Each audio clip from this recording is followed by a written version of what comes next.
Muy bien, Dios les bendiga, bienvenidos a esta segunda clase de nuestro módulo de liderazgo global, tiendas, templos y palacios, panorama del Antiguo Testamento. Vamos a iniciar esta clase como es debido, como es correcto. Vamos a estar orando al Señor, vamos a entregarle al Señor toda la jornada de hoy y la jornada académica que nos espera el resto de semana. Oremos a Dios. Padre, te agradecemos en el nombre de Jesús por estar con nosotros, por vivir en nosotros, por darnos todo lo que necesitamos, Señor, para ser santos y para cumplir tu propósito. El día de hoy hemos venido a aprender de ti, hemos sacado este tiempo porque queremos ser esos obreros aprobados que no tienen de qué avergonzarse, sino que saben utilizar la Biblia, la palabra de Dios. Nada de esto sería posible si no tuviéramos al Espíritu Santo en esta aula de clases, Señor. Así que, Espíritu Santo, eres bienvenido, enséñanos, corrígenos, redagúyenos y llévanos a ese estado de madurez que solo puedes hacer tú con la ayuda de las Escrituras. En el nombre de Jesús, nosotros iniciamos nuestra clase. Amén y amén. Muy bien. Vamos a entrar en materia y vamos a estar estudiando el panorama general del Antiguo Testamento. Vamos a estudiar una división de cómo nosotros podemos estudiar el Antiguo Testamento. ¿Por qué? Porque el Antiguo Testamento es muy denso. El Antiguo Testamento es difícil de entender para el que llega por primera vez a estudiarlo. Entonces es necesario que nosotros que estamos estudiando teología, que estamos estudiando las Escrituras, veamos de manera panorámica el Antiguo Testamento. ¿Cómo así panorámica, pastor? Sí, es como cuando usted está perdido en la selva, ¿cierto? Y usted mira alrededor y solamente ve árboles, ve vegetación y no sabe por dónde ir porque no hay un camino. Pero si usted de un momento a otro lo levantaran a un satélite o lo levantaran a la cima de una montaña, usted pudiera ver toda la jungla y decir, ah, por acá hay un camino, por acá hay otro camino. ¿Por qué? Porque usted tiene un ¿qué? Un panorama. Asimismo es el Antiguo Testamento. Si nosotros queremos estudiar las minucias, el trasfondo, lo específico del Antiguo Testamento, tenemos que empezar primero por lo general. Tenemos que ampliar el zoom para mirarlo generalmente, y después de que nosotros tengamos el conocimiento general del Antiguo Testamento, entonces ahora sí vamos a estudiar lo particular y las minucias que por supuesto están en su módulo de estudio. Así que una de las maneras en las cuales nosotros podemos estudiar el Antiguo Testamento y poder entenderlo, poder entender cómo la gente de ese tiempo vivía, cuáles eran las leyes que había, cómo era la relación con Dios, tiene que ver la teoría o con la división de las dispensaciones. Entonces, una manera de estudiar panorámicamente el Antiguo Testamento es a través de las dispensaciones. Estudiando las dispensaciones, nosotros podemos hacer ciertos cortes, ciertos segmentos, ciertos episodios. Es como cuando uno quiere ver una serie, pero la serie la colocan en capítulos y uno tiene que entender y ver el capítulo 1, 2 y 3 para llegar al final de la serie.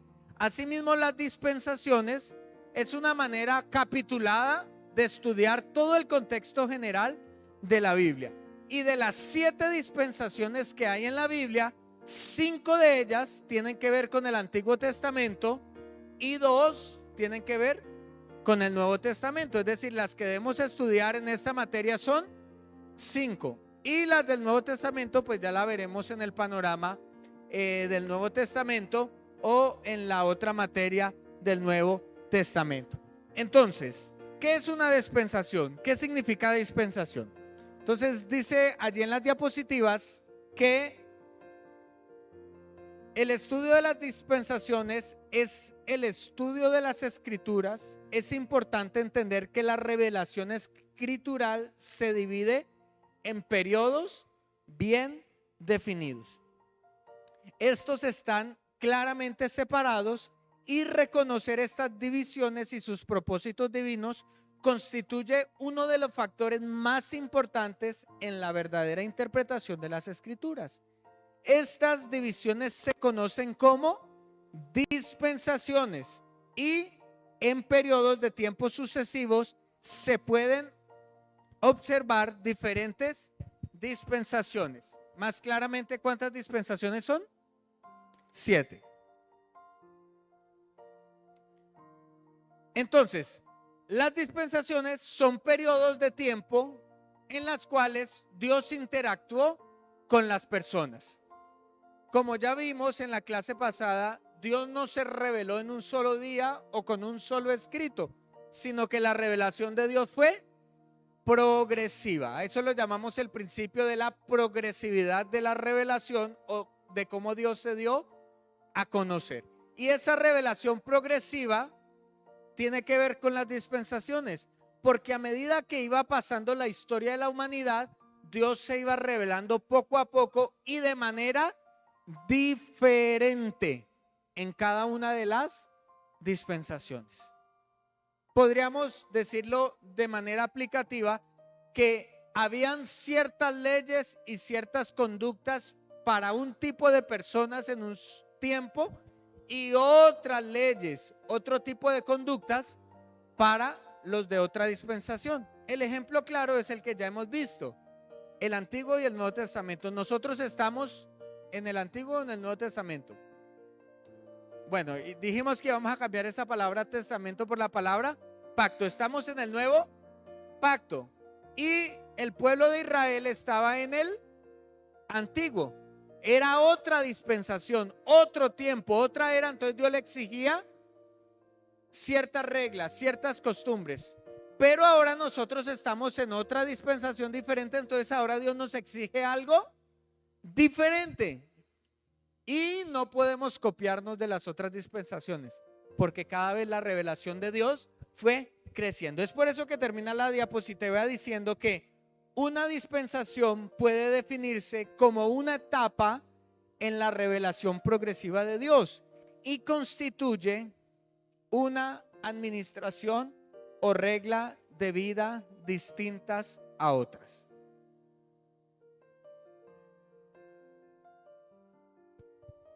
Ahora, ¿por qué se llaman dispensaciones? Porque la palabra dispensación es una palabra bíblica. Es una palabra que está en la Biblia y que traza esos periodos de la humanidad de la cual Dios trató con la humanidad.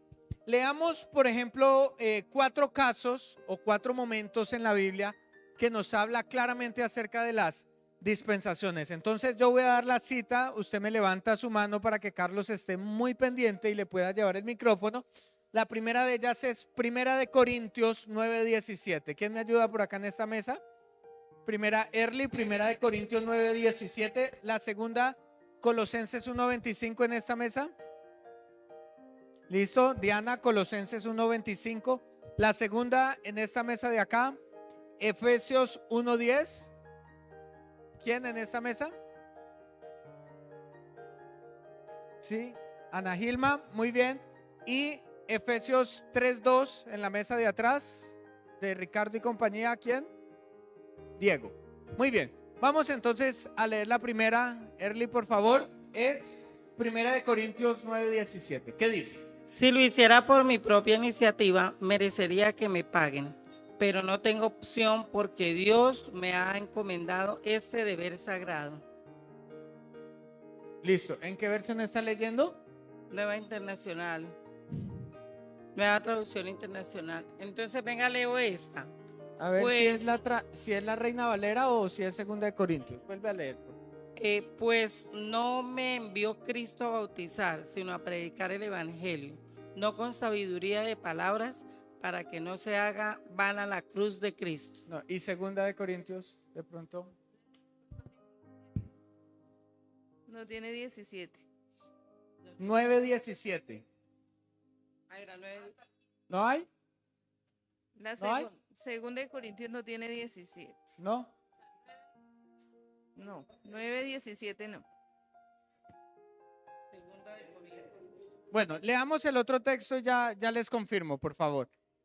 Colosenses 1:25.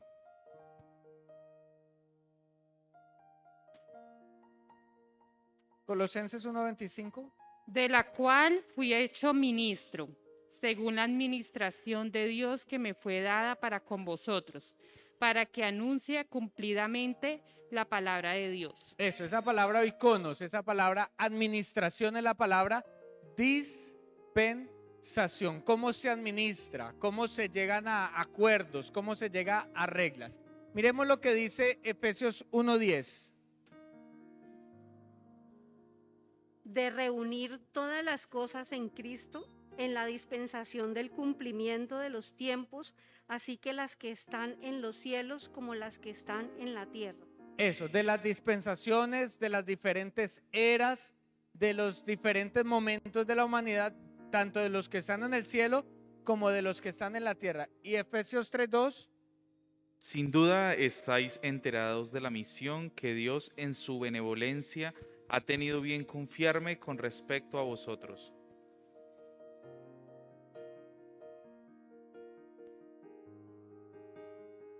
Exactamente, entonces allí vemos cómo para Dios es importante los tiempos y cómo Dios se dio a conocer. Les quedo viendo la otra cita, se las envió por el grupo. ¿Qué dice? No, sin micrófono no puedes hablar. Bueno, listo.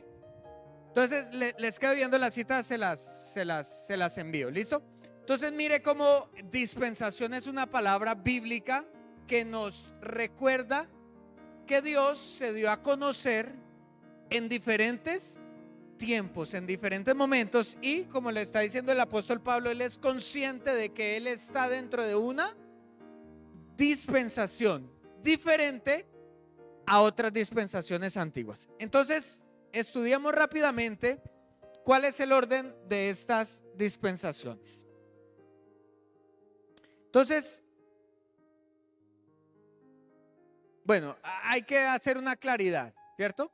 Son 7 dispensaciones porque es la manera como el hombre o como Dios se ha relacionado con el hombre. Entonces, ¿por qué la creación no es una dispensación? Si quizás es el periodo más largo de tiempo que ha sido vivido en la tierra. Pues porque en la creación no estaba el hombre, ¿cierto? Entonces, este periodo de la creación quizás sí es una dispensación, pero Dios solamente se dio a conocer como el creador, ¿cierto? Por eso no hace parte de las 7 dispensaciones, sino que la creación nos recuerda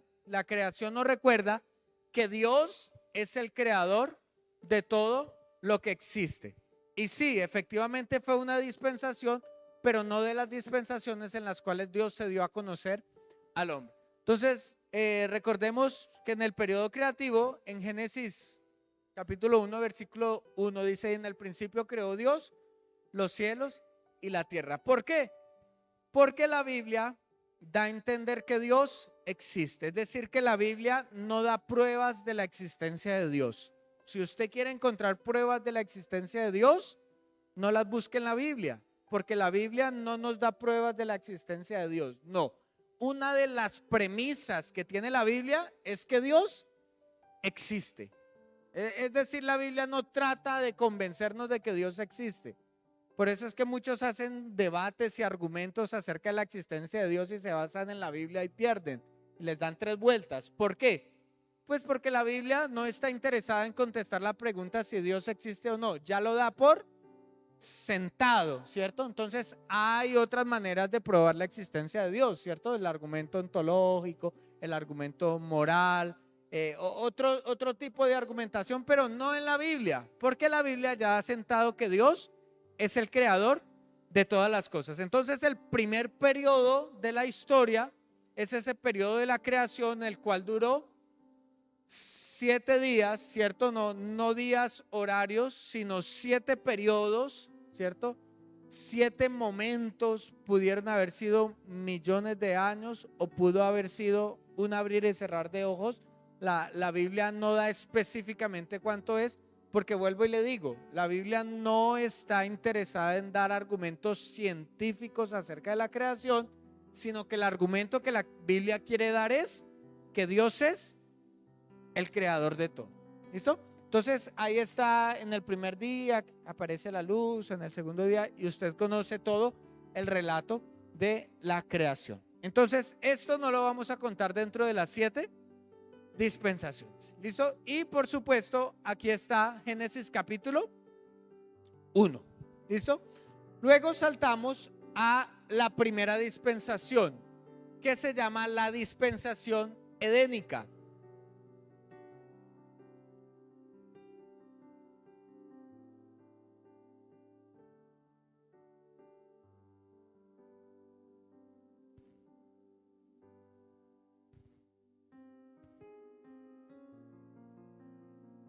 La dispensación edénica, que cuando inicia esa dispensación, ese tiempo en el cual Dios se reveló, inicia con la creación del hombre, ¿cierto? El 6º día que Dios creó al hombre, inicia ese periodo, esa dispensación, y termina esa era, ese periodo de tiempo con el juicio y la expulsión del hombre.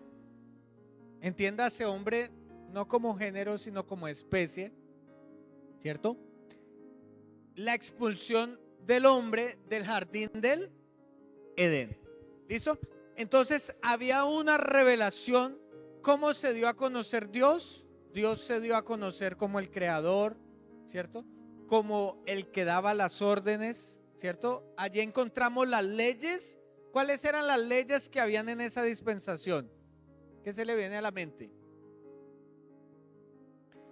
Listo, no comerás de estos 2 árboles. Miren, las leyes eran totalmente sencillas, claras, pero habían otras 3 leyes de propósito. ¿Quién se acuerda? ¿Se acuerda que las vemos en Camino de Vida cuando vemos mayordomía? ¿Cierto? Que sojuzgar, multiplicar y enseñorear. ¿Cierto? Esas eran las leyes que Dios dio a conocer al hombre. Esas eran las únicas leyes que tenían que cumplir. 5 mandamientos fáciles, sencillos. Dios se dio a conocer como Él era, hablaba directamente con Adán y con Eva. Eso no significa que venía y caminaba con ellos literalmente. Ya estuvimos hablando acerca de esos antropomorfismos, ¿cierto? Porque Dios es ¿qué?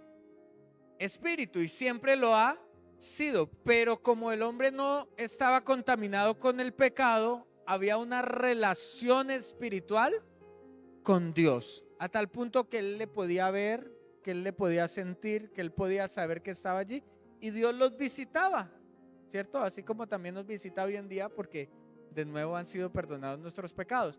Pero esa era la revelación que Dios había dado a conocer a esa dispensación. Pero ¿qué sucedió? Ese pecado llegó, el pecado llegó a la humanidad. Por eso esta dispensación edénica también es conocida como la dispensación de la inocencia. También es conocida como la dispensación de la inocencia. ¿Por qué? Porque el hombre era totalmente inocente, no tenía conocimiento del bien y del mal, sino que solamente conocía el bien. Entonces, a causa de la tentación y de haber comido el árbol o el fruto del árbol del bien y del mal, llega el pecado y llega la caída. Entonces, ¿qué hay que entender también de las dispensaciones? Que todas las dispensaciones inician con un plan bueno de Dios y terminan con un hecho malo de la humanidad. Todas las dispensaciones son así. Inician con un plan bueno de Dios, inician con algo bueno y terminan con un pecado, con una catástrofe, con una actuación negativa. Por eso a Dios le tocó cambiar los tiempos, las dispensaciones. Lo mismo que hace usted en su casa, ¿cierto? Usted tiene unas reglas y si todo sale bien, esas reglas continúan. Pero si sucede un hecho cataclísmico en su casa, ¿cierto? Si sucede, mejor dicho, alguien, como decimos, metió las de caminar. Si alguien hizo algo malo, pues inmediatamente, ¿qué sucede? Cambia la dispensación en su casa. Entonces usted le dice a sus hijos, ya no espere que yo sea como antes. Ahora, así mismo sucedió con Dios y con las dispensaciones. Dios empezó dando su revelación, dándose a conocer con algo bueno, pero todas las revelaciones terminan con algo malo. En este caso, en la primera dispensación, terminó, o ese hecho cataclísmico, ese hecho malo fue el pecado en sí mismo. Y el pecado trajo ruina, trajo separación, trajo enfermedad, y la consecuencia fue la maldición. Recordemos las maldiciones, ¿cuáles fueron? El trabajo, ganar la vida con un trabajo arduo, ¿cierto? Dolores de parto para las mujeres, el periodo menstrual para las mujeres, y la tierra iba a producir cardos y espinos, ¿cierto? Entonces esa fue la maldición, y justo con la maldición allí también surge la promesa. ¿Cuál fue la promesa? Que así como la serpiente, entonces la iba a pisar en la cabeza y ella te iba a pisar en el carcañal. De una vez, con el problema del pecado, vino la solución mesiánica de que de la simiente de la mujer iba a nacer el Mesías, iba a nacer Jesucristo. Entonces termina en el capítulo 3 esa primera dispensación, ¿cierto? Dios se dio a conocer, pero Dios le toca cambiar las leyes. Es por eso que entramos en la segunda dispensación, que se llama la dispensación antediluviana o conciencia. Bueno, ya más adelante la vamos a ver. Sí, también conocida como la dispensación de la conciencia antediluviana o la dispensación de la conciencia. Es decir, todos aquellos que vivieron antes del diluvio. Es decir, inicia con la promesa que Dios hizo cuando expulsó a las personas, a esa familia del huerto del Edén, y termina con el juicio del diluvio. Otra vez Dios les da una oportunidad, pero termina con un hecho devastador que fue el diluvio universal. Ahora, ¿en qué consistía esa dispensación antediluviana o de la conciencia?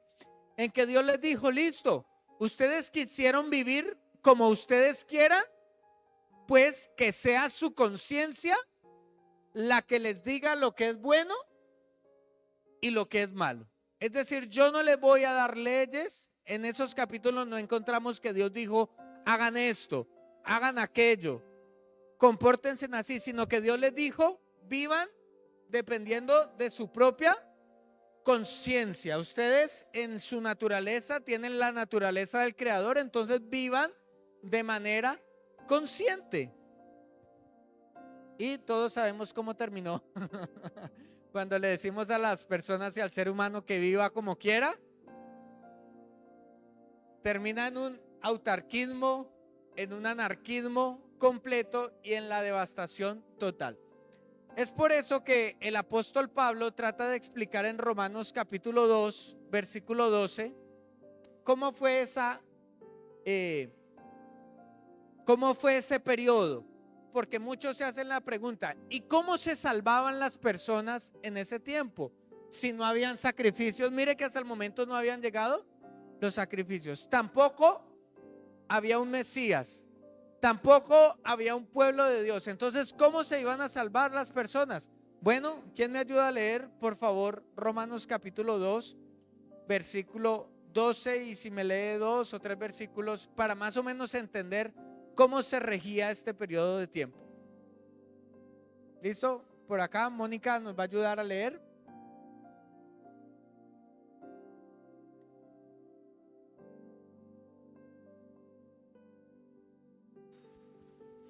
Romanos 2:12. Todos los que han pecado sin conocer la ley, también perecerán sin la ley. Y todos los que han pecado conociendo la ley, por la ley serán juzgados. Y el otro, lee nosotros, otros 2 versículos más. Porque Dios no considera justos a los que oyen la ley, sino a los que la cumplen. De hecho, cuando los gentiles que no tienen la ley cumplen por naturaleza lo que la ley exige, ellos son ley para sí mismos, aunque no tengan la ley. Exactamente, entonces mire lo que está diciendo, sino que esa versión utiliza la palabra naturaleza, que es sinónimo de conciencia. Vuelvo y les digo, Dios les dijo, yo los creé a ustedes a mi imagen y semejanza. Es decir, que dentro de ustedes hay una moralidad de saber qué es lo bueno y qué es lo malo. Y ahí de una vez contestamos la pregunta, ¿y cómo se salvaban todas las generaciones precolombinas, nuestros antepasados? Los quechuas, ni sabían de Dios, ni tenían... porque Dios les había dado una conciencia, una naturaleza que sabían desde el principio. La humanidad ha sabido y ha colocado reglas para determinar lo que es bueno y lo que es malo. Pero, ¿cómo termina esto? Pues como les dije, mal, porque en Génesis capítulo 6, versículo 5, si alguien me ayuda a leerlo, por favor. ¿Quién me levanta la manito para que el micrófono llegue hasta su lugar? Listo, María Fernanda. Entonces, Dios les dijo, les voy a dar una oportunidad de que ustedes solitos se enmienden y traten de sacar esto adelante. Pero mire la respuesta del hombre y cómo termina esta dispensación. Mafe. Y vio Jehová que la maldad de los hombres era mucha en la tierra, y que todo designio de los pensamientos del corazón de ellos era de continuo solamente el mal.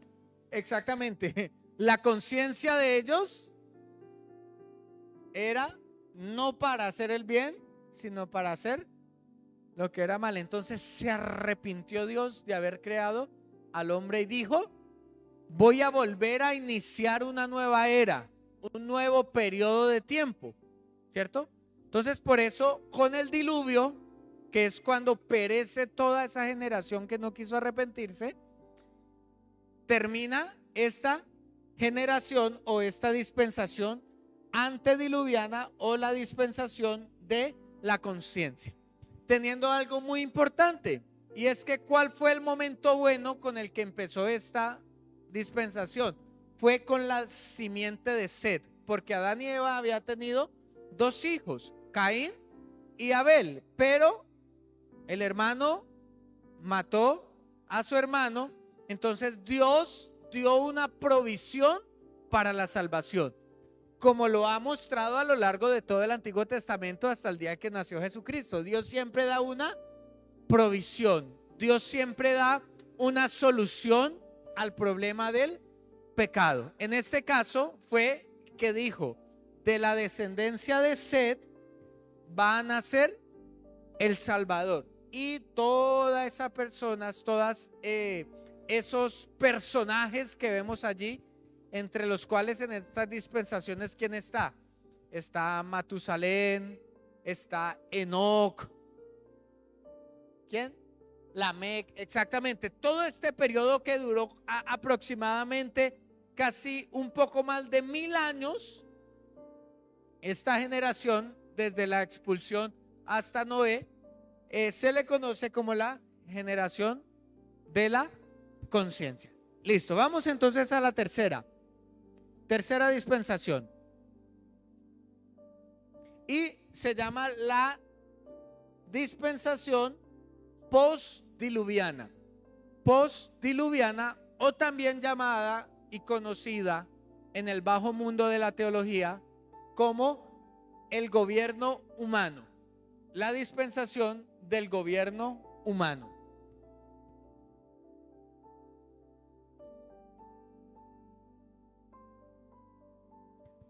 ¿Cuándo inicia? Desde el diluvio. ¿Se acuerda que Dios hace un pacto con Noé? El día del arco iris. A ese pacto se le conoce como el pacto noéico. ¿Por qué? Porque Dios siempre ha sido un Dios de pactos. Y allí Dios cambia las reglas. ¿Se acuerda que hablamos de la alimentación? Que antes el hombre era totalmente vegetariano, pero como el agua salió a toda la superficie y cambió el clima, ya era necesario que la alimentación, que la dieta del hombre cambiara, y entonces ahora ya era, y unos dicen amén, era totalmente o una parte vegetariana y otra parte carnívora. Ya les dijo, coman todo lo que se arrastre, ¿cierto? Y esas eran las leyes, y Dios se comprometió a nunca más volver a destruir a la tierra con agua, ¿cierto? Por eso cuando usted llueve mucho, entonces usted se acuerda del pacto que Dios hizo con Noé. Y después de que llueve mucho, generalmente siempre sale el arco iris, no para recordarnos todas las distorsiones sexuales de la humanidad, sino para recordarnos que Dios es un Dios de pactos, que le gusta hacer promesas y cumplirlas con los seres humanos. ¿Listo? ¿Y dónde termina? Con otro hecho negativo. Vuelvo y le digo, todas las dispensaciones inician con un momento bueno de Dios, con una revelación, con unas reglas claras, y termina con la Torre de Babel. ¿Por qué? Porque ¿cuál era otra de las reglas que hubo, de las leyes que hubo en este momento para los pactos, para esta dispensación? Era, vayan y llenen toda la tierra. ¿Por qué? Porque solamente había quedado la familia de Noé y la familia de los hijos de Noé. Entonces Dios dijo, por favor vayan y llenen todo el globo terráneo de nuevo. ¿Y qué hizo el hombre? Lo contrario a lo que Dios le dijo. En vez de ir y llenar, poblar todo el mundo, empezaron a crear las grandes ciudades. Mire que el plan de Dios no era que existieran las grandes ciudades, sino que cada comunidad fuera una comunidad agrícola, una comunidad de campo, ¿cierto? Que todo el mundo fuera sojuzgado de nuevo, fueran poblados. Pero el hombre en su sabiduría, ¿qué dijo? No, por eso se llamó el periodo del gobierno humano, porque de allí iniciaron los gobiernos humanos. ¿Dónde nacieron todos los gobiernos? En esta dispensación, porque Dios dijo, yo quiero que la familia siga siendo el centro del núcleo de la sociedad. Pero el hombre que dijo, no queremos que sea la familia, queremos que sea el Estado. Entonces se levantó un hombre que se llamaba Nimrod, que fue el primer gobernante, el primer estado que hubo, que se llamó el estado babilónico, que se fundó Babilonia. Y Babilonia siempre va a estar en toda la Biblia recordándonos ese gobierno humano y todas las religiones del mundo, toda la idolatría del mundo. No lo recuerda cada vez que la Biblia utiliza la palabra Babilonia, porque Babilonia está desde Génesis hasta Apocalipsis. Entonces, cada vez que encontremos Babilonia, recordemos que se está refiriendo la Biblia al gobierno humano y a toda la idolatría y a ese gobierno religioso. Entonces, las personas, en vez de sobrepoblar, se hicieron en Babilonia y construyeron una gran torre. No es que querían llegar hasta donde estuviera Dios, porque Dios es espíritu, ¿cierto? Sino que el sentido simbólico allí es que querían llegar a ser como Dios, un monumento en el cual le dijeran, Dios, míranos acá desde la tierra. Por eso allí esa dispensación termina que Dios decidió bajar a la tierra y mirar cómo se estaba comportando el ser humano. Y no es que Dios bajara literalmente, sino que Dios estaba mirando y dijo, esto está mal. Así que fue necesario que Él viniera y hiciera la dispersión de las personas. Él dijo, si no es por las buenas, si no me van a obedecer por voluntad propia, entonces ahora les va a tocar obedecerme por las malas. ¿Y cuál fue la consecuencia? La confusión de las lenguas. Dios colocó en el espíritu del hombre un lenguaje diferente y todos empezaron a hablar diferentes dialectos, diferentes lenguajes. Entonces se empezaron a juntar aquellos que hablaban el mismo lenguaje y dijeron, bueno, nosotros nos vamos a ir a vivir allí. Bueno, ya le entendimos a Dios, vámonos a ir a vivir por acá. Vamos. Entonces se dividió en tres grandes culturas la humanidad, que es la descendencia de Noé, que es Cam, Set y Jafet, ¿cierto? Que son palabras que también vamos a estar escuchando durante todo el Antiguo Testamento, ¿cierto? Cam, Set y Jafet. Por supuesto, Cam fue aquel que fue maldito por su padre por haber visto la desnudez. Conllevó este acto la maldición de sus generaciones, y Sem y Jafet fueron los dos descendientes buenos. De Cam salieron las naciones africanas y árabes. De Cam, de Sem salieron, que de Sem es donde viene la línea mesiánica de la salvación, por eso allí en la diapositiva está en rojo, ¿cierto? Lo que es Asiria, toda esa tierra de Palestina, y de Jafet todo lo que fue Asia Menor y Europa. Profe, ¿y dónde nacieron los americanos y todos nosotros? Bueno, ahí usted estudiará un poco de la historia de la humanidad, cómo había un estrecho que se llamaba el Estrecho de Bering, y desde Europa cruzaron América y empezaron a poblar todo el continente americano, ¿cierto? ¿Y de qué linaje venimos?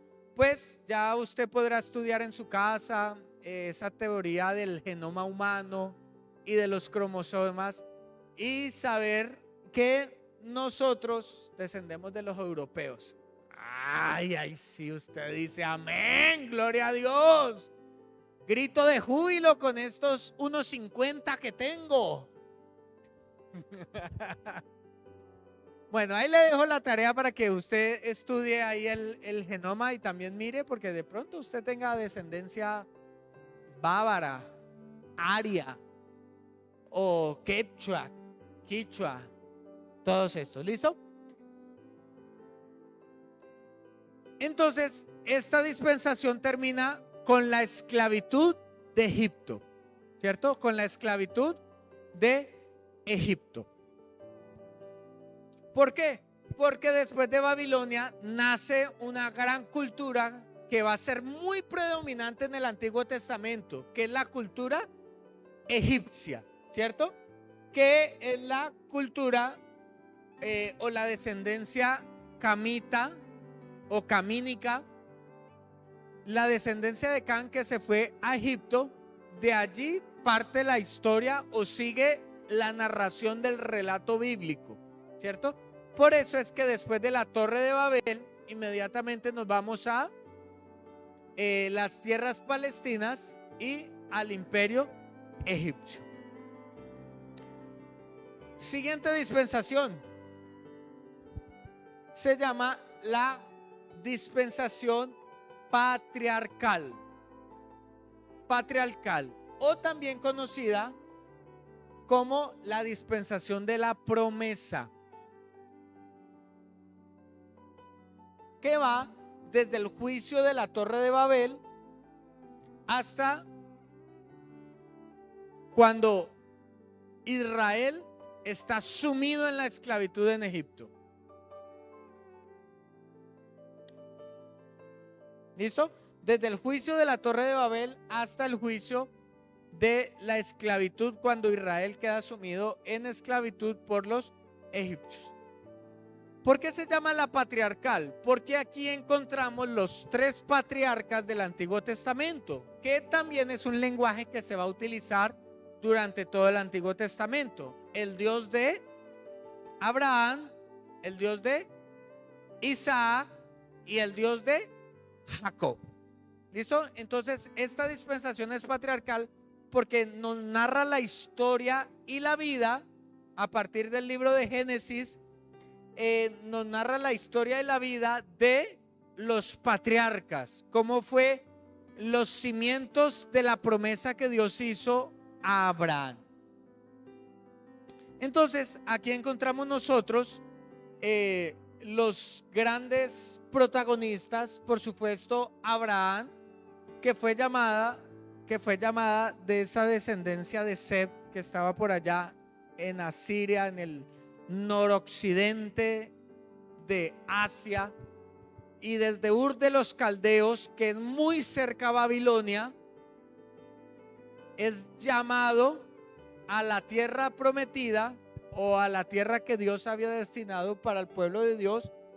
Abraham se casa. ¿Cómo se llamaba la esposa de Abraham? Sarai.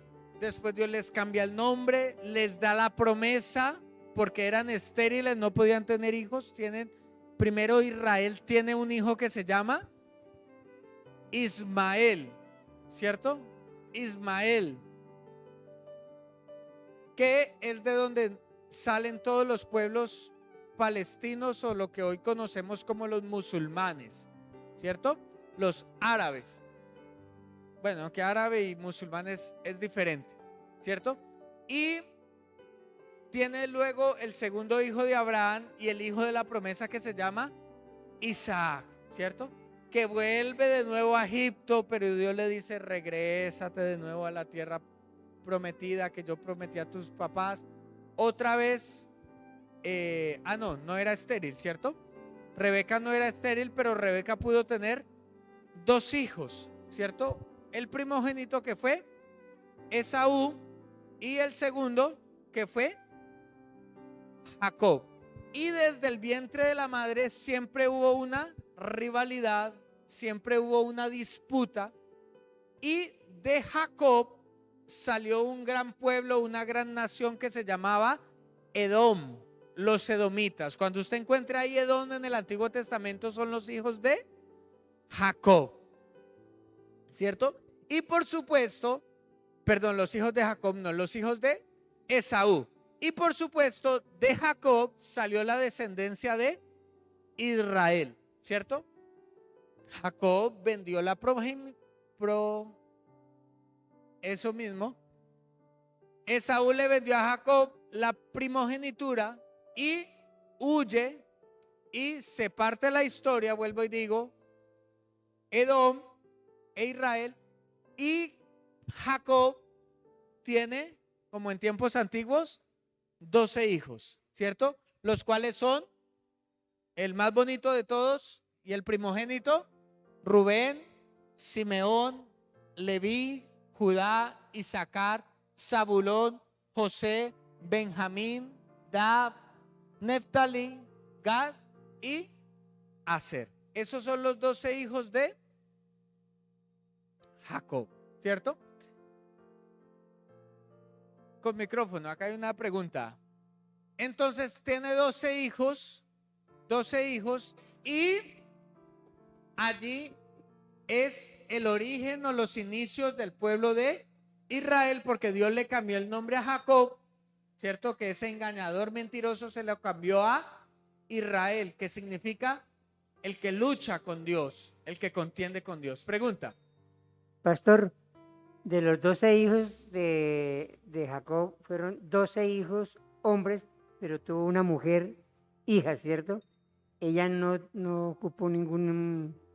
Bueno, una no, muy seguramente tuvo muchas, solo que en el canon bíblico solo se menciona a Dina, que era una de las hijas que se acostó con los hermanos. y muy seguramente tuvo más niñas y más que podía tener muchas esposas. Pero pastor, ¿por qué podía tener muchas esposas el hombre de la promesa? Porque era una dispensación y Dios los trataba de una manera diferente. Entonces yo puedo ser como Abraham, tener relaciones sexuales con la empleada de servicio o con el del mantenimiento. No, ya no estamos en la dispensación patriarcal. Lamento decirle que ya no nos podemos comportar como Dios le exigía a los patriarcas, ¿cierto? Y eso ya lo estuvimos hablando en la clase pasada, ¿verdad? Muy bien, siguiente dispensación.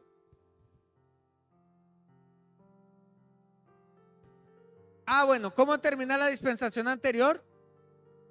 Estando en Egipto, Israel se volvió esclavo de los faraones, ¿cierto? Y nace la quinta dispensación llamada la dispensación legal o la dispensación de la ley, que quizá es el periodo que más información tenemos acerca de la relación entre Dios y el hombre. Mire que hasta ahora estamos en el libro de Génesis. 4 dispensaciones más la creación ocurrieron nada más en el libro de Génesis. No tenemos mucha información acerca de ella, sino la necesaria. Pero a partir del libro de Éxodo en adelante, hasta el libro o hasta los evangelios, encontramos la dispensación legal o la dispensación de la ley, que inicia desde la esclavitud, desde la promesa de que Dios los iba a liberar, y termina con un hecho desastroso, cataclísmico, de barbarie, que fue la crucifixión de nuestro Señor Jesucristo en el Calvario. No la más larga, en tiempo no es la más larga, pero vuelvo y le digo, es la que más información tenemos en el canon bíblico. ¿Listo? Es la que más información tenemos en el canon bíblico. Encontramos personajes importantes en esa dispensación en el Antiguo Testamento, como le fueron Moisés, como lo fue Josué, como lo fue el periodo de los jueces, como lo fue Sansón, como lo fue Débora, como lo fue Gedeón. Luego encontramos el primer rey o el periodo de la monarquía, que fue el primer rey llamado Saúl. Luego cambio de monarquía, cambio de familia monárquica, y entra David, que no fue el segundo rey, sino que fue el tercer rey, porque cuando murió Saúl, uno de sus hijos sucedió el trono por un tiempo corto. Luego vino David y se estableció en el periodo monárquico de la dinastía davídica. Dios hace un pacto con David, al cual se le llama el pacto davídico, y David tuvo un hijo que se llamó Salomón. Y ahí está la línea roja, ¿cierto? Que es toda la línea mesiánica, ¿cierto? Entonces allí encontramos ahora sí muchos libros de la Biblia, ¿cierto? Los 4 libros del Pentateuco, el libro de Josué, el libro de Jueces y el libro de Samuel, primera y segunda de Reyes y Crónicas. Toda esa información la encontramos en estos libros. Pero la dispensación legal tuvo una variante o una variación muy importante que nosotros debemos conocer, que se le denomina o se le constituye como el reino dividido. El reino dividido. Después de Salomón, el reino de Israel, la nación de Israel, se dividió en dos simientes, en 2 naciones, en 2 reinos. Una se llamó Judá y la otra se llamó Israel, ¿cierto? Con Jeroboam y con Roboam primero, y como podemos ver allí en las diapositivas, el libro de los Reyes y el libro de las Crónicas y los profetas nos narran las historias de todos estos reyes que surgieron en el tiempo de el imperio o la nación dividida, ¿Listo? Entonces las dos naciones que encontramos son la nación de Judá y la nación de Israel. El reino del norte, es decir, las tribus que estaban en el norte, se denominó el país de Israel. Y su capital empezó a ser Samaria. ¿Cierto? La capital de Israel, ¿cuál era? Samaria. Por eso Samaria es un nombre muy importante en el Antiguo Testamento, una ciudad muy importante. ¿Por qué? Porque en el tiempo del reino dividido se constituyó como la capital de la nación. Y en la nación del sur, que era la que menos tribus tenía, pero quizá la del territorio más extenso, se denominó Judá. Y la capital fue Jerusalén, ¿cierto? Acá en estas diapositivas pues les recuerdo la distribución política y la distribución geográfica de la tierra prometida. Las 12 tribus se dividieron del Jordán hacia acá y del Jordán hacia allá, y ahí quedaron repartidas las 12 tribus. Aquí más o menos vemos el mapa de Israel en los tiempos de Saúl y de David, porque tuvieron que conquistar. Recuerde que están en tiempos de conquista, habían llegado después de 40 años en el desierto, y entonces David y Saúl lo que hacen es expandir a través de la guerra los territorios para la nación. Luego más adelante, aquí les traigo el mapa del reino dividido, ¿cierto? Se dividen las dos naciones, la nación del sur, que está en verde, que es la nación de Judá, y la nación del norte, que se llama Israel, en ¿qué color es ese? Como naranja, zapote. Luego vino otro periodo que se llamó el periodo de la deportación. ¿El periodo de la qué?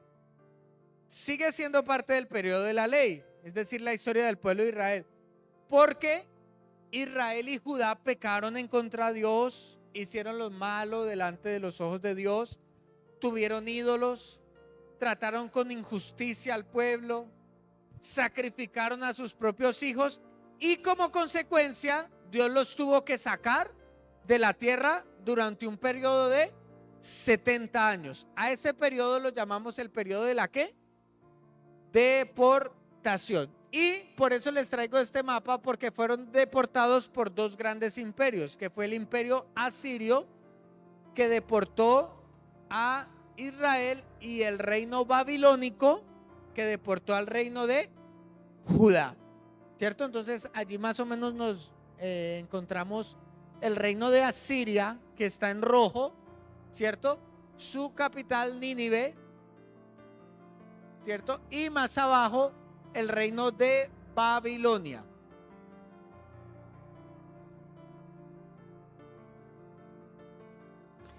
Entonces aquí viene después de la dispensación llega otro periodo que es después de la cautividad, ¿cierto? Dispensación, la dispensación de la ley tiene varios periodos, ¿cierto?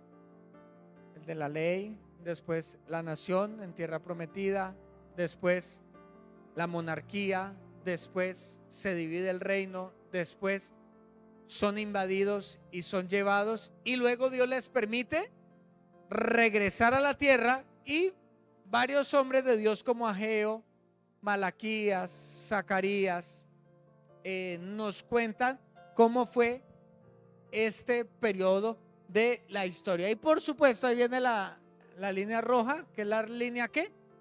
Mesiánica, el Mesías. Después de esto se acaba el Antiguo Testamento. Por acá hay una pregunta. Se acaba el Antiguo Testamento, y dentro del mismo periodo legal,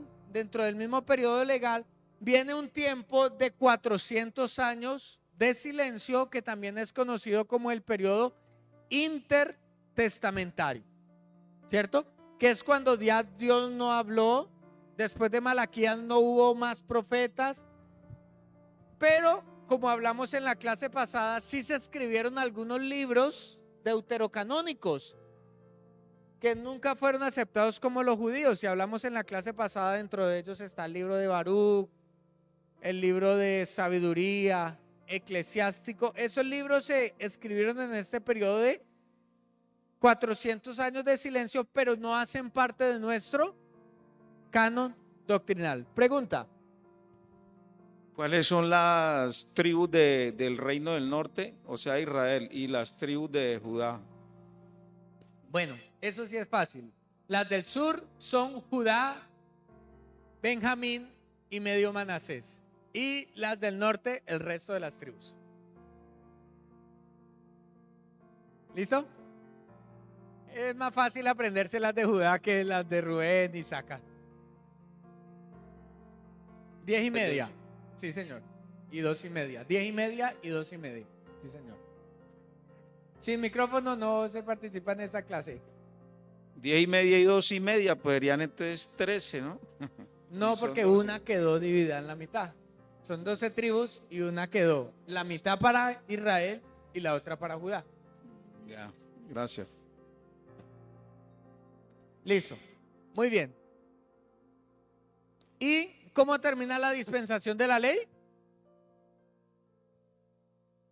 Con la crucifixión de Cristo. Es por eso que teológicamente toda la vida de Jesucristo hace parte del antiguo pacto, ¿cierto?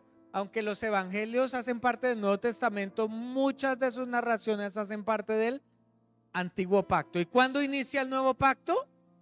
El día en que Cristo murió en la cruz del Calvario, no el día en que nació, porque muchos creen que el nuevo pacto inició con el nacimiento, con el nacimiento de Jesucristo. No, inició con la muerte de Jesucristo. Y así termina la dispensación, vuelvo y le repito, no la más larga, pero sí la que más información bíblica nosotros tenemos.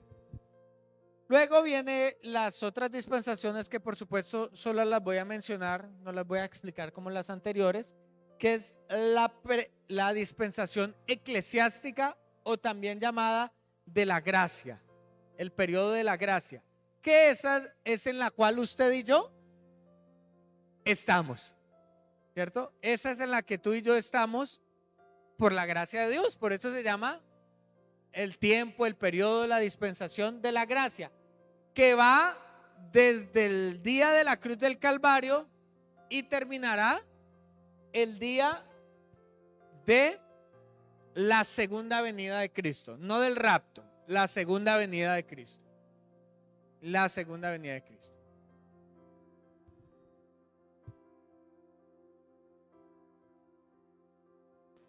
Y por supuesto, en ese periodo de la gracia, pues es donde ustedes y yo estamos. Este sí ha sido el más largo. En años es el periodo de la dispensación más larga que la Biblia nos ha mostrado, ¿cierto? Y ahí está todo lo que estamos viviendo, toda la historia de la iglesia, y también, como usted ve allí, hará parte el rapto, el tribunal de Cristo, la tribulación, la gran tribulación, la dispensación de la gracia, sí, señora. Hablando de eso, el domingo tenemos clase de escatología. A los que les gusta ver escatología a las 9 de la mañana, vamos a dar escatología en posencuentro. Y la última dispensación, que se llama la dispensación mesiánica o milenial, del milenio. ¿Se acuerda que en escatología vimos el milenio? Esa será la última dispensación, porque será el último tiempo en el que Dios tratará con toda la humanidad antes de que haga la nueva creación en la Nueva Jerusalén, antes de que seamos llevados a la Nueva Jerusalén. Empieza desde la segunda venida de Cristo y termina con el juicio del trono blanco. Desde el inicio del milenio, allí en Jerusalén, cuando venga en el Monte de los Olivos, toque los pies de Cristo y se abran dos, y terminará el día del juicio del gran trono blanco. ¿Listo? Eso era lo que les tenía que decir acerca de las dispensaciones. Entonces mire que hemos hecho todo un panorama del Antiguo Testamento y entonces unimos lo que vimos en la clase pasada de por qué Dios le exigía a algunas personas algo diferente a lo que nos exige a nosotros. Pues porque habían dispensaciones diferentes. En cada dispensación habían unas reglas. En cada dispensación había una revelación de Dios. En cada dispensación había un pueblo, había una nación. ¿Listo? Y acá, por supuesto, les traigo un resumen, ¿no? Para los que les gusta el resumen, para aquel que no anotó nada en todos estos 40 minutos que habló el profesor. Entonces, ahí les traigo el resumen. Pregunta atrás, Carlos.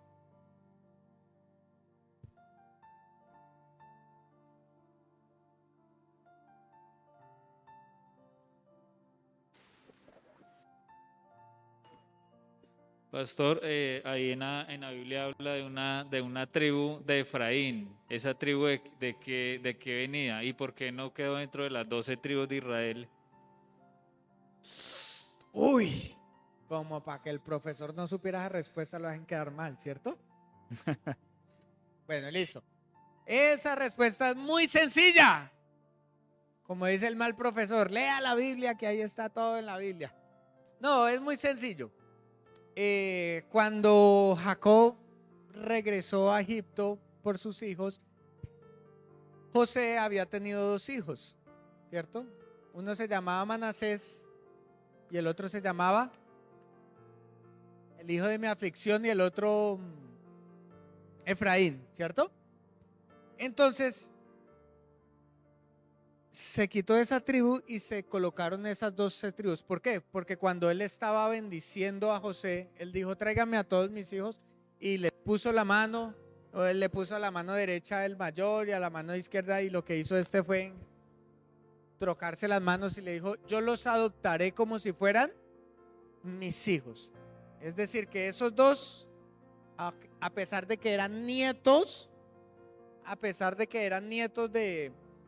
de Jacob, porque eran hijos de José, pasaron a ser parte de los 12 hijos por adopción, por decirlo de alguna manera. Entonces, por eso no está esa tribu o no está ese descendiente dentro de las tribus, pero sí está los 2 hijos de José. ¿Listo? Bueno, vamos a ver un videito para que el profe descanse porque ya no me da la voz. ¿Más preguntas? ¿Preguntas o comentarios? Por acá, micrófono. Se me durmió el del micrófono. ¿Sí? Sin micrófono no se puede hablar. Buenas noches. Buenas noches. Pastor, viendo ahorita las fichas que estamos viendo ahorita, vimos la línea mesiánica y en una donde aparece Jesucristo crucificado, ahí termina la línea mesiánica, pero la que sigue, ¿por qué sigue la línea mesiánica? Porque Miremos. el Mesías vuelve por segunda vez. No es que Jesús se acostó con María Magdalena y tuvo hijos. No, porque el Mesías sigue y la línea mesiánica sigue porque el Mesías está vivo, resucitó de la cruz del Calvario, ascendió a los cielos, está sentado a la diestra de Dios Padre, está preparándonos morada y un día regresará por su iglesia y después de que haya regresado por ella, regresará por segunda vez. Entonces el Mesías continúa como el centro de la historia de la humanidad. ¿Listo? ¿Alguien tiene otra pregunta así bien corchadora como para que el profesor quede mal?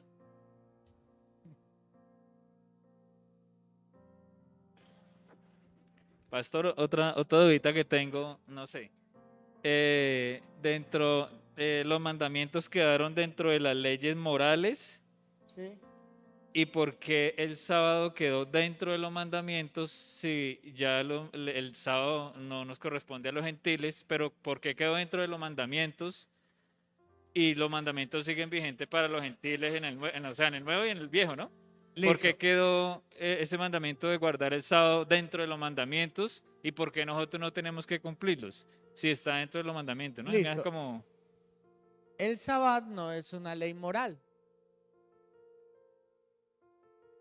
Es ritual, exactamente. El día sábado no podrán ni cocinar. Tenía usted que cocinar el viernes, doble porción, no podían. Y se volvieron tan exigentes que ni tenían relaciones sexuales, contaban los pasos que tenían que caminar. Entonces esa no es una ley moral de Dios. Por eso nosotros no la cumplimos y por eso nosotros no guardamos el sábado. Para nosotros, todos los días son los días del Señor. Lunes, martes, miércoles, jueves, viernes, sábado y el domingo. Solo que sí, desde el principio Dios colocó un día de reposo. Y nosotros escogimos el día de reposo. Bueno, nosotros no, ustedes, porque el día que yo más trabajo es el domingo. Entonces yo descanso o reposo o el lunes, pero ahorita estoy dictando clase en el seminario bíblico, entonces me toca como el martes y si no puedo me toca. Pero cada uno escoge cuál es su día de... Porque desde el principio Dios quiere que tengamos un día de reposo. ¿Listo?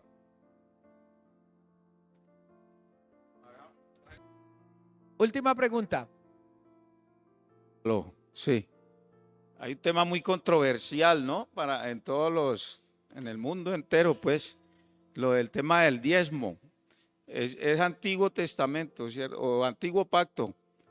Yo no tengo, o sea, yo estoy de acuerdo con el diezmo, yo diezmo, pero todavía hay muchos hermanitos creyentes que tienen están en ese dilema si hay que diezmar ahora o no hay que diezmar, porque como eso fue en el pacto antiguo, ¿no? ¿Cómo le explicamos en la eso? dispensación de la ley, para ya utilizar temas teológicos. Eso, amén. Entonces, ¿cómo le explica uno eso a estas personas que tienen de pronto ese problemita, pues? Listo, entonces contestamos diciéndole que los diezmos están desde el principio hasta el final de la Biblia y que los diezmos no vinieron con la ley porque Abraham diezmó y Abraham hace parte de la dispensación de la ley. No, ¿de qué dispensación hace parte?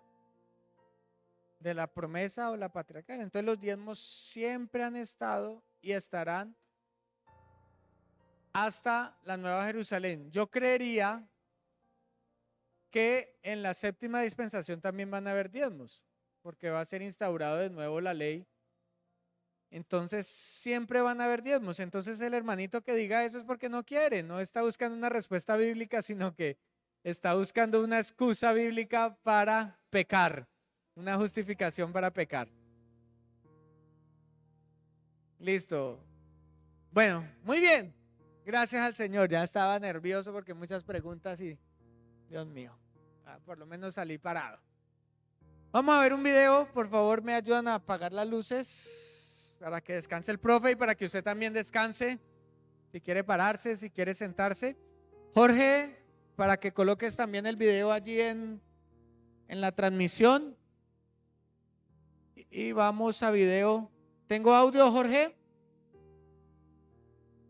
Sí, pastor.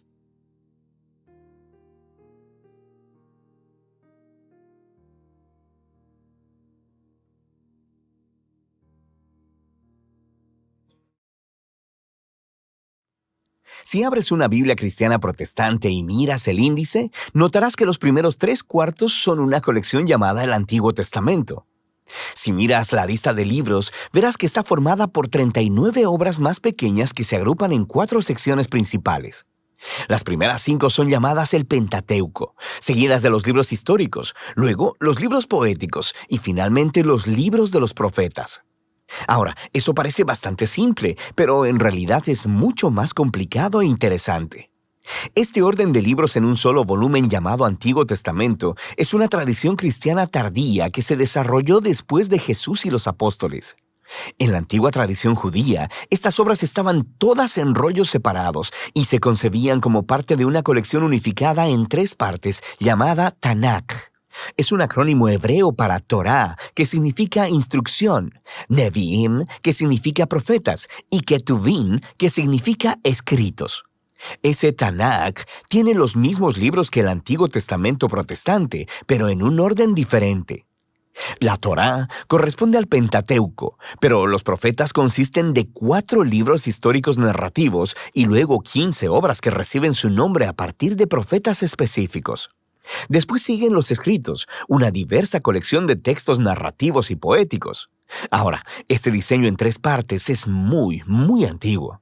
Es referido en los textos judíos antiguos, como en los rollos del Mar Muerto, el libro de Sirásida e incluso Jesús de Nazaret lo mencionó.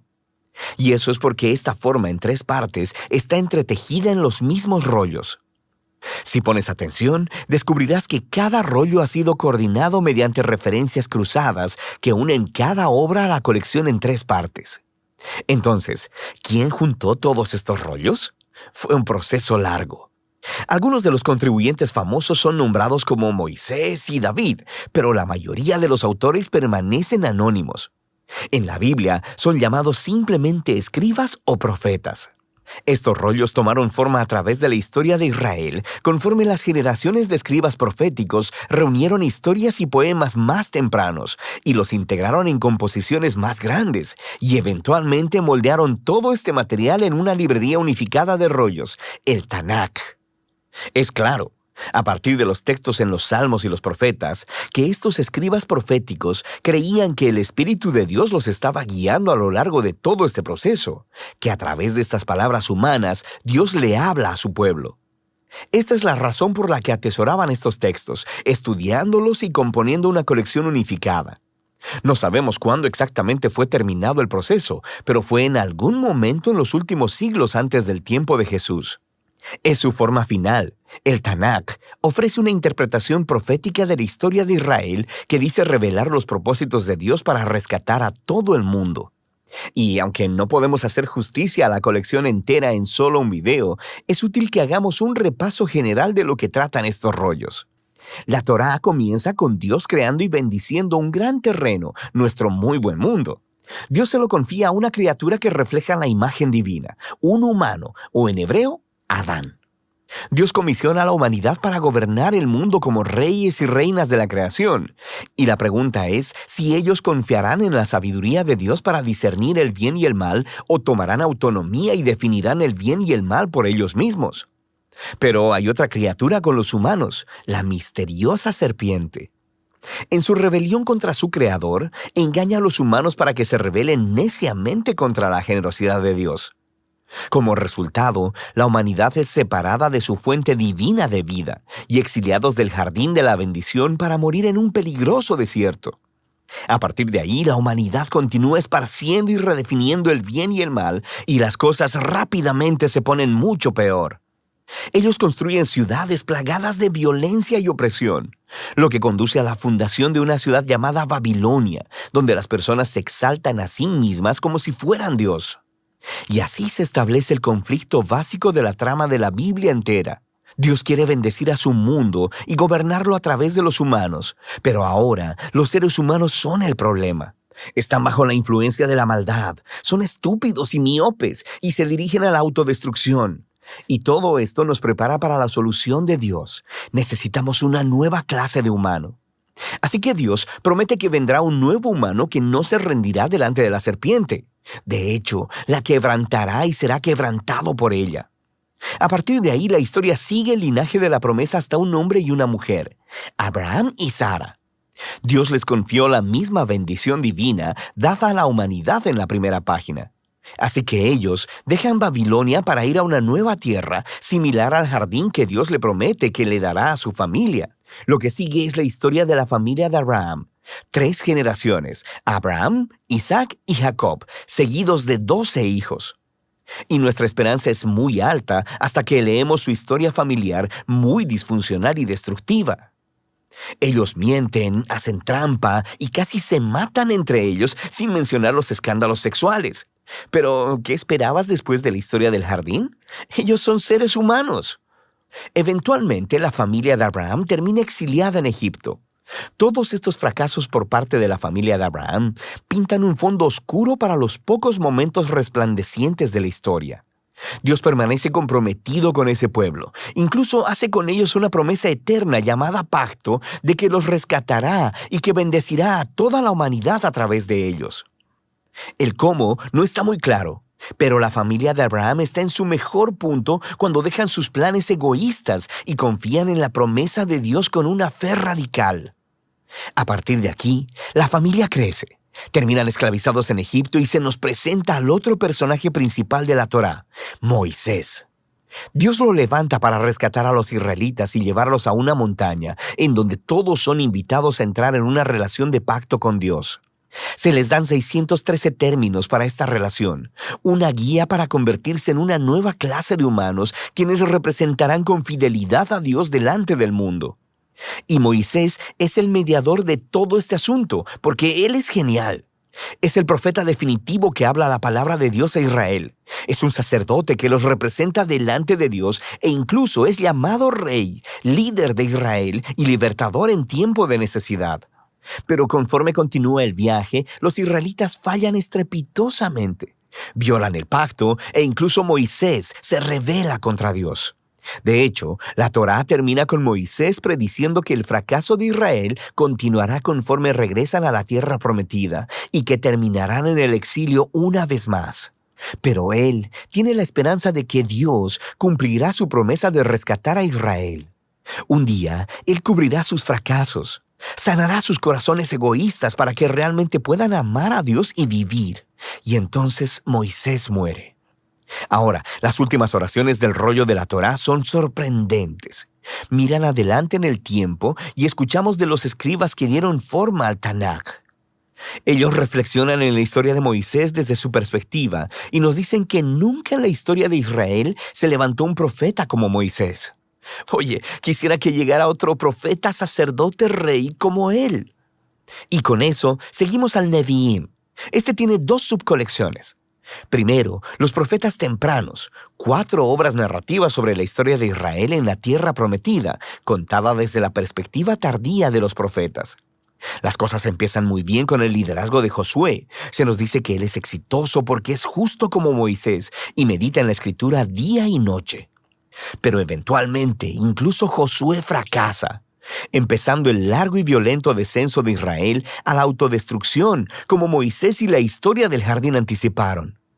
Estas historias se enfocan principalmente en el fracaso de los reyes, profetas y sacerdotes de Israel, cómo ellos mienten, hacen trampas, se matan unos a otros y adoran a ídolos. Es básicamente una repetición más larga y sangrienta de los fracasos de sus antepasados, pero hay algunos momentos resplandecientes. Dios reafirma su promesa de pacto de bendecir a la humanidad a través de un nuevo humano. Será un rey del linaje de David. Tienes algunas historias de personas como David y Salomón que tienen momentos como Abraham, cuando confían en Dios, pero nunca dura mucho. Y por supuesto, la familia de Abraham termina justo ahí donde empezó, conquistada y exiliada en Babilonia. Pero recuerda, toda esta historia está siendo contada desde la perspectiva posterior de los profetas, y ellos saben que el exilio no es el final. Así que diseñaron estas historias del pasado de Israel como indicadores a su esperanza futura. Cuando Dios rescate a su pueblo de Babilonia, enviará un nuevo rey que será como lo fueron Moisés, David y Salomón en su buena época. De hecho, de eso trata la segunda parte del Nevi'im, los profetas tardíos. Hay 3 obras largas y 12 obras cortas, conectadas con profetas específicos. Este diseño intencionalmente recuerda a los 3 más 12 ancestros de Génesis, cuyas historias de fracaso contienen las semillas de esperanza futura.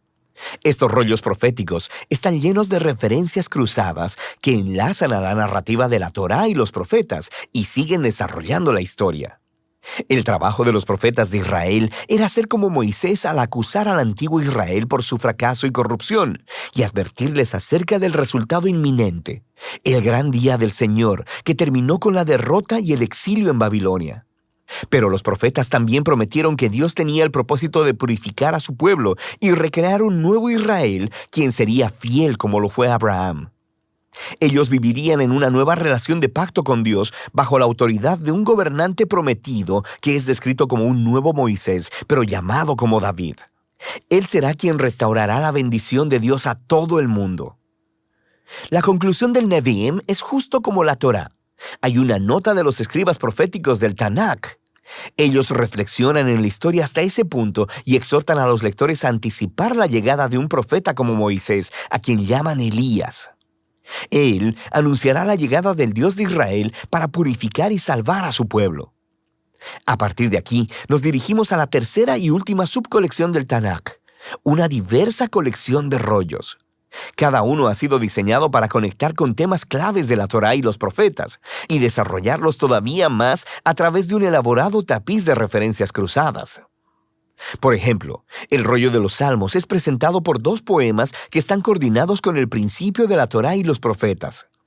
En el primer salmo se nos presenta al justo, quien es descrito como un nuevo Josué, un exitoso líder que medita en las Escrituras.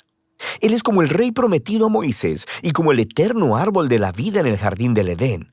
El Salmo 2 identifica a esta figura. Es el rey prometido, el Hijo de Dios del linaje de David, quien derrotará la maldad entre las naciones y restaurará la bendición de Dios al mundo.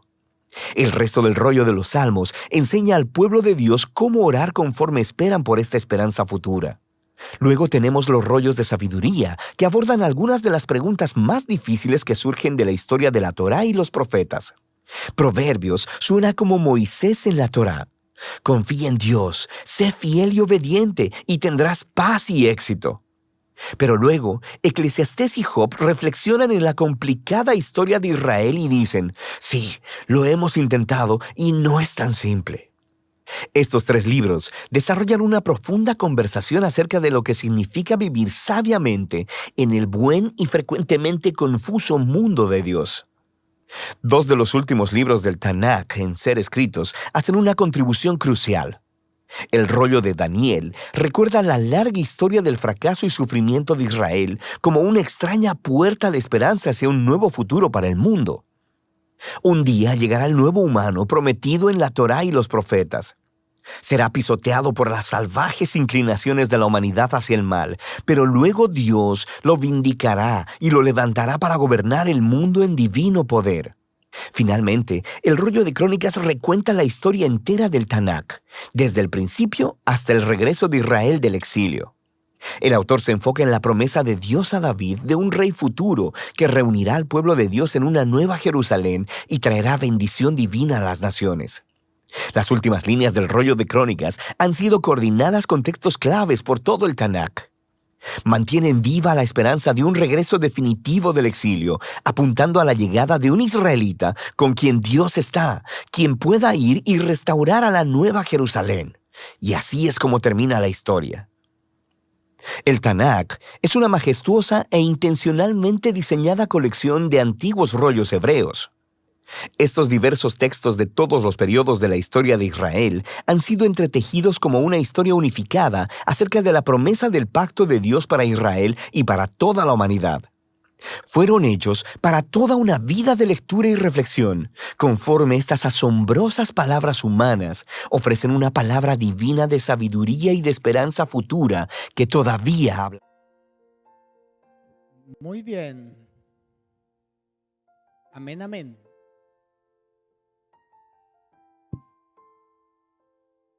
Bueno, ¿me ayudan con las luces, por favor?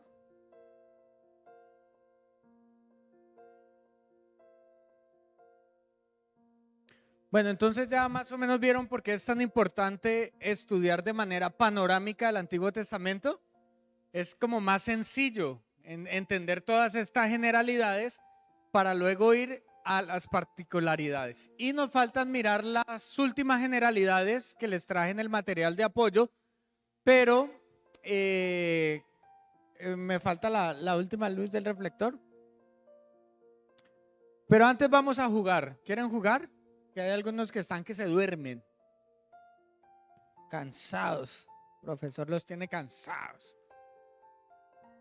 Bueno, con este jueguito vamos a mirar por qué es tan importante, con esta dinámica vamos a mirar por qué es tan importante estudiar panorámicamente el Antiguo Testamento para sabernos ubicarnos y saber de qué estamos hablando. ¿Listo?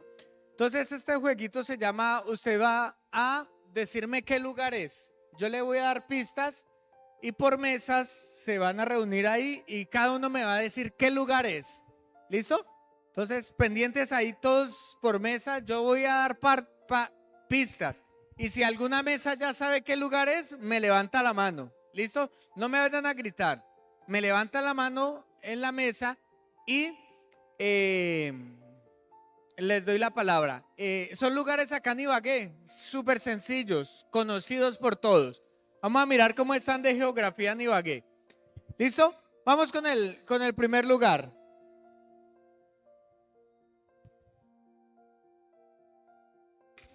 Primera pista. Carrera 45 Sur, número 13495.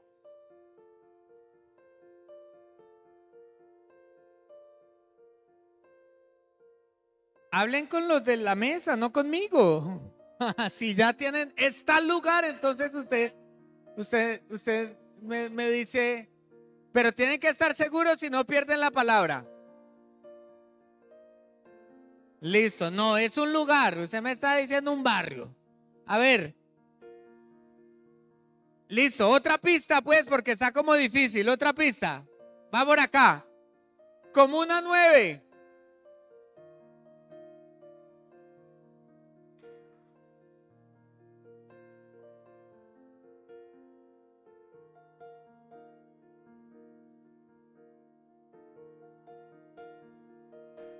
Espere, ¿qué?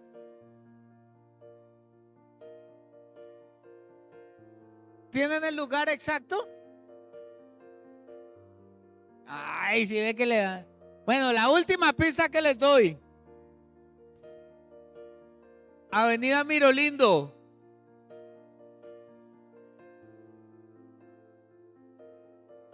Sí, ya les estoy dando pistas. Si no levantan la mano, menos.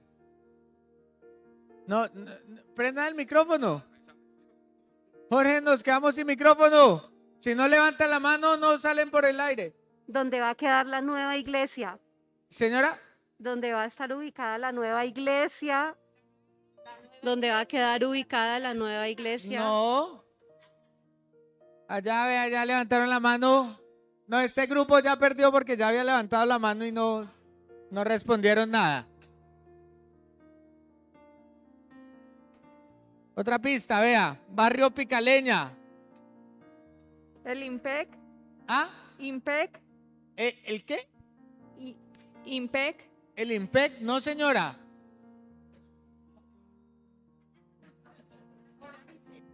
Allá atrás, vea, Diego que vive por allá, ese sí sabe.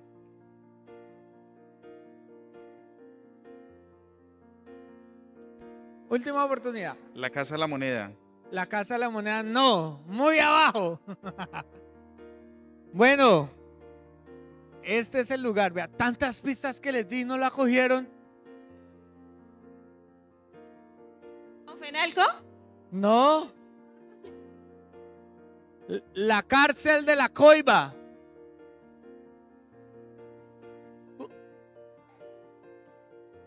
¿Ustedes no saben dónde queda el IMPEC? El IMPEC queda allá en la 10, ¿cierto? ¿No? Bueno, el lugar es la cárcel La Coiba, no el IMPEC.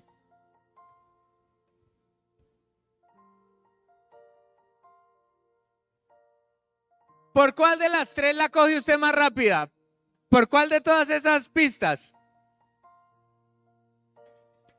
Así mismo es estudiar el Antiguo Testamento. Podemos tener muchas pistas para encontrar un momento. A ver otra. Esta sí está fácil. Primera pista. Carrera 18 Sur, número 2001.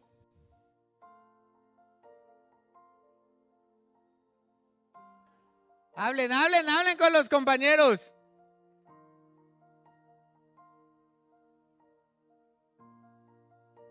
Acuérdense que si se equivocan no pueden volver a hablar y les cobramos el doble de la asignatura. Así que tienen que estar seguros. Bueno, Andrés Parque Galarza. El Parque de Galarza. No, señora. Listo, siguiente pista, a ver si es. Pasa la 6, la 17, la 40 y la 82. ¿El batallón? ¿Ruk?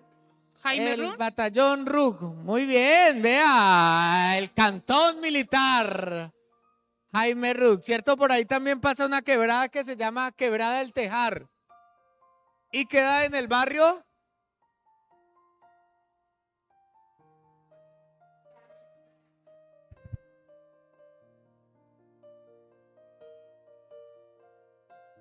¿Está mal la dirección? Llamé al mismo batallón para preguntar cuál era la dirección. Me tocó hacerme pasar para mandar una correspondencia. Equivocaron allá cuando me dieron la dirección. Entonces mire que un solo punto puede ser descrito de diferentes maneras. Así también es el Antiguo Testamento. Yo puedo estar hablando de patriarcas, puedo estar hablando de ley, puedo estar hablando de regreso, de tierra prometida y estar dando muchos datos, pero quizás solo un libro me dé la respuesta o muchos libros me den la respuesta. La última, esa es la más fácil de todas. A la primera ya saben dónde queda. Carrera octava número 12641, no 1200, 126.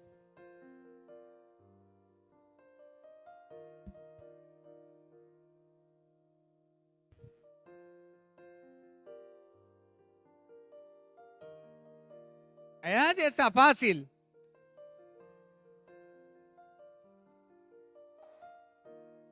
No, ninguna mesa se atreve. Otra pista, otra pista. Como una 7.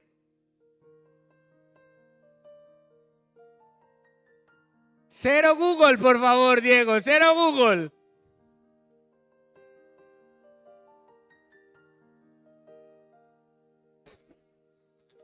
Hola, hola, hola. El jardín de los abuelos. El asilo de los abuelos.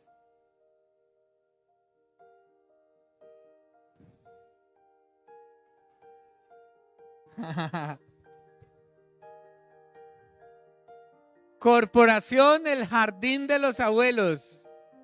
Por ahí vi algunos que estaban preguntando cuánto costaba la mensualidad. Por eso me lo puse ahí. Entonces, por eso es importante tener una visión panorámica del Antiguo Testamento. Tener una visión panorámica del Antiguo Testamento. Voy con las notas que les hice, las hojitas, para que llenemos la primera. Entonces, ¿por qué es tan importante tener una visión panorámica del Antiguo Testamento? Porque toda la historia bíblica nos habla de 3 momentos. Usted los va a colocar allí en los cuadros principales.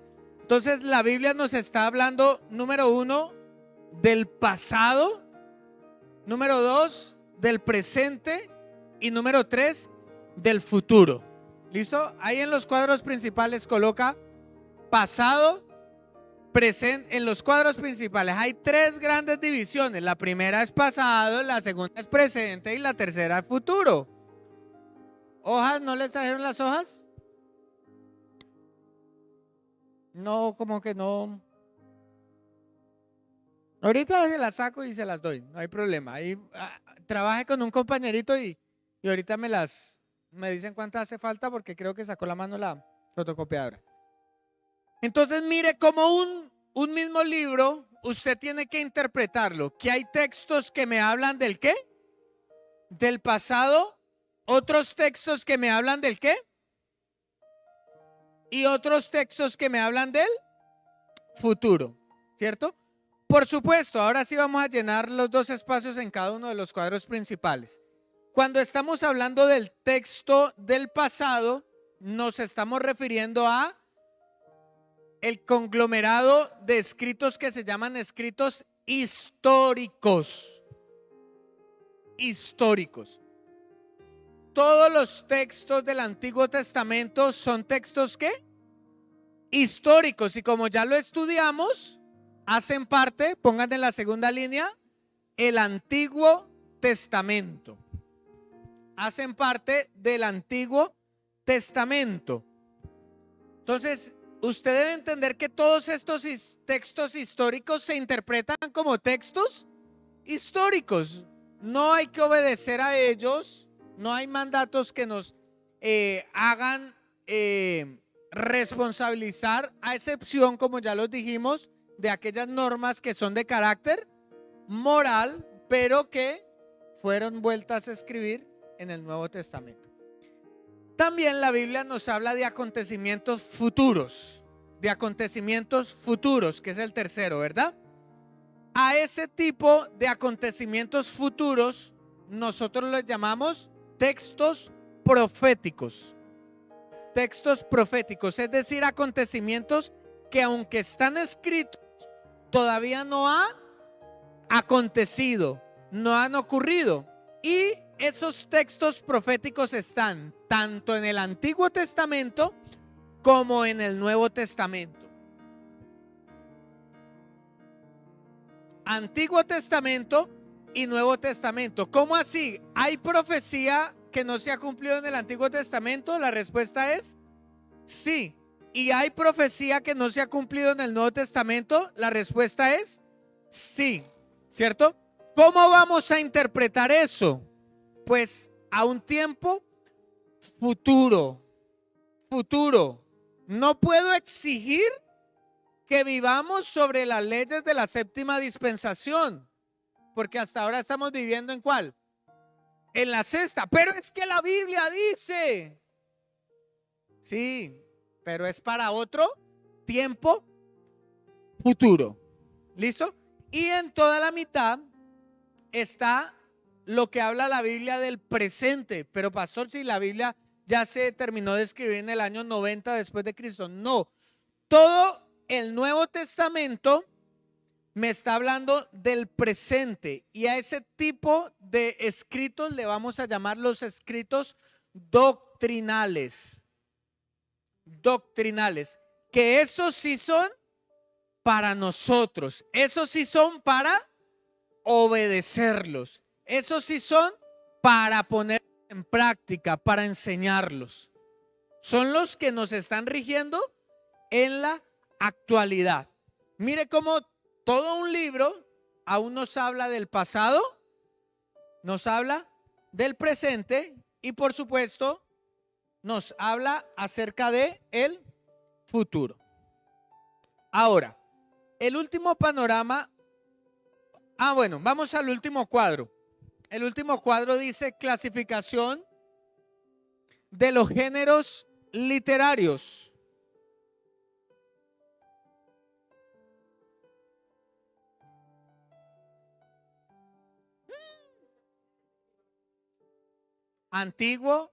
Nuevo Testamento. Nuevo Testamento, ya lo dije, ya lo expliqué, ya lo que quedó en el pasado, quedó en el pasado.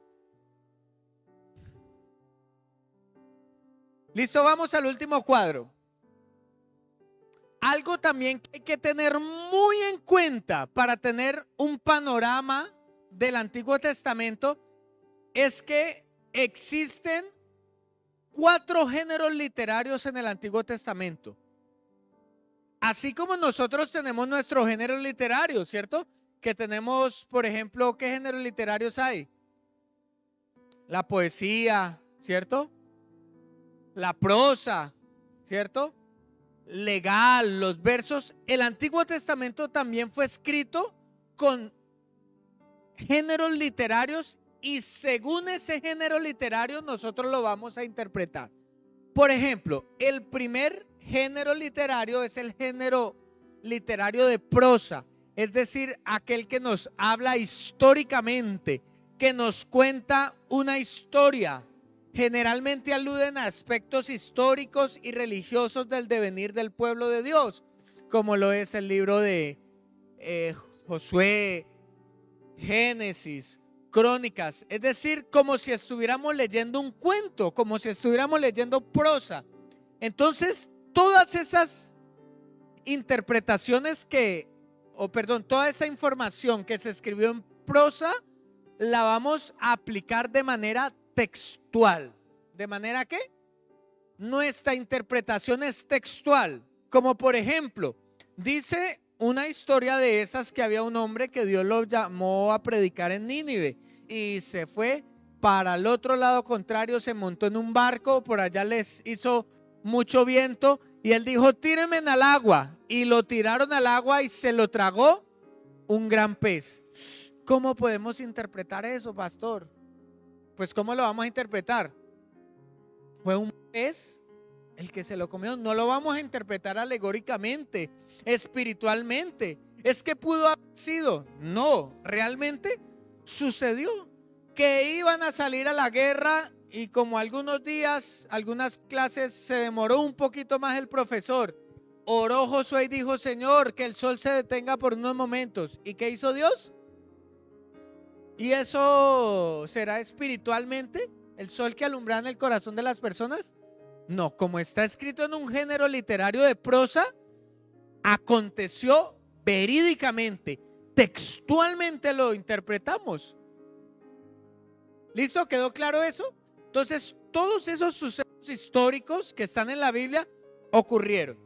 El segundo género literario que encontramos es el género legislativo, que es la literatura contenida desde el Éxodo hasta Deuteronomio. Y ese género legislativo son las leyes. Es como los códigos que tenemos nosotros hoy en día, el Código Penal, el Código Civil, el Código de Procedimiento, la Constitución. Asimismo en la Biblia hay género literario legal y se interpreta así. Entonces ahí hay mucha casuística, ahí hay sujetos procesales, etcétera, etcétera. Número 3, dice género poético. Es poesía litúrgica contenida en el libro de los Salmos, poesía profética contenida en muchos de los libros de los profetas. Entonces, el género poético no se puede interpretar literalmente. Ese es uno de los grandes riesgos del intérprete, del predicador y del estudiante de la Biblia. Es como si yo le cantara un bambuco, creo que es colombiano muy conocido, que dice que los guaduales lloran. ¿Cuántos han visto llorar un guadual? Entonces, es que usted está personificando, eso debe ser nueva era.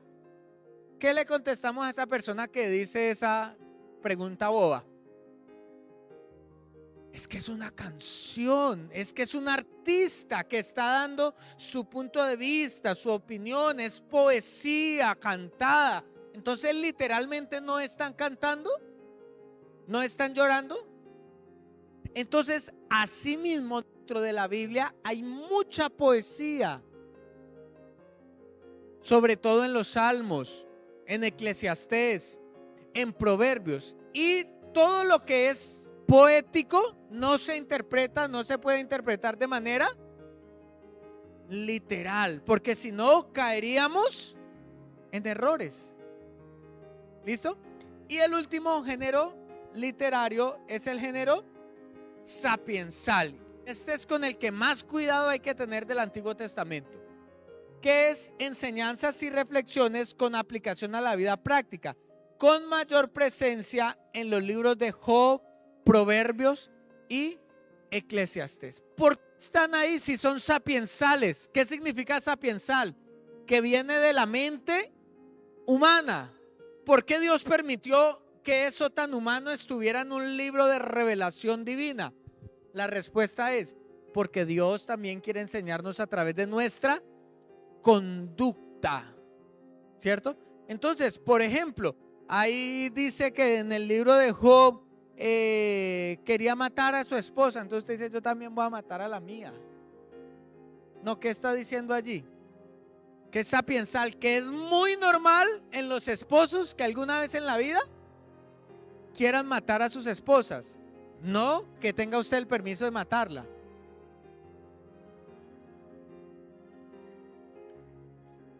Porque son sapiensales del diario vivir. Hay un proverbio que dice, más vale pájaro en mano que 1000 volando. Entonces usted dice, entonces el creyente tiene que tener pájaros en la casa. ¿Está pecando si no tengo pájaros? No, son libros sapiensales, son dichos, son consejos para el diario vivir, para la vida práctica. Hacen parte de la revelación de Dios, pero tampoco se pueden interpretar de manera literal. Porque igual que la poesía, usted le dice, uy, amor, usted parece una yegua.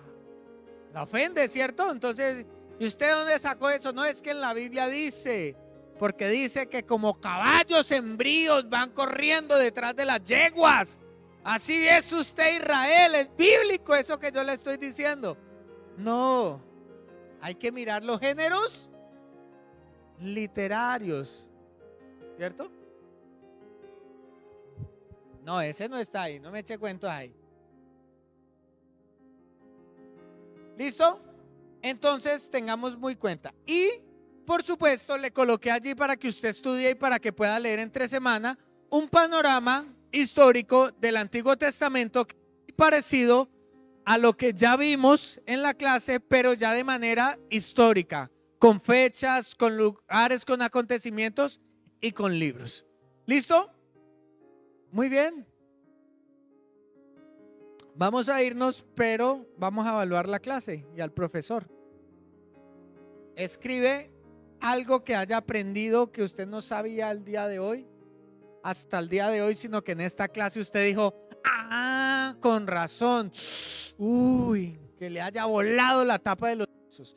Y número 2, usted me va a escribir allí algo que vaya a poner en práctica en su vida de algo que aprendió hoy, algo que va a poner en práctica y algo que aprendió, que usted no sabía y aprendió. Despido la transmisión, muchas gracias a los que nos están viendo, se perdieron la clase, las risas, los comentarios, por eso dentro de 20 días lo invito a clase presencial. Dios les bendiga. Gracias.